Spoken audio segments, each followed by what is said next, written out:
पेशावर से खबर दें, पीटीआई के साबिक वजीर मुमलिकत अली मोहम्मद खान को पुलिस ने दोबारा गिरफ्तार कर लिया। जराये का बताना है अली मोहम्मद खान को एंटी करप्शन के मुकदमे में गिरफ्तार किया गया। पुलिस ने अली मोहम्मद खान थाना तोरो मुंतकिल कर दिया है। अहम खबर दें आपको, अली मोहम्मद खान को दोबारा गिरफ्तार कर लिया गया है। एंटी करप्शन की जानिब से उनको दोबारा गिरफ्तार किया गया। साबिक वजीर मुमलिकत और रहनुमा पाकिस्तान तहरीक इंसाफ अली मोहम्मद खान को दोबारा गिरफ्तार कर लिया गया है।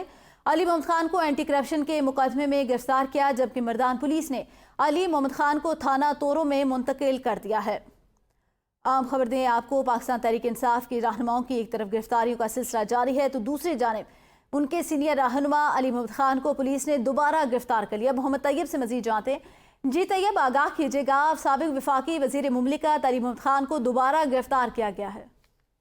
बिल्कुल जी, आज उसे एटीसी अदालत ने दहशतगर्दी के मुकदमे में रिहा कर दिया, लेकिन एंटी करप्शन महकमे ने उसे दोबारा जो है ना उसे गिरफ्तार कर दिया है और उसे मर्दान के मकामी थाना तूरू को मुंतकिल कर दिया गया है। जी सही, बहुत शुक्रिया तैयब, आगाह करने के लिए। आपको बताएं, पाकिस्तान तहरीक इंसाफ के रहनुमा अली मोहम्मद खान को दोबारा गिरफ्तार कर लिया गया।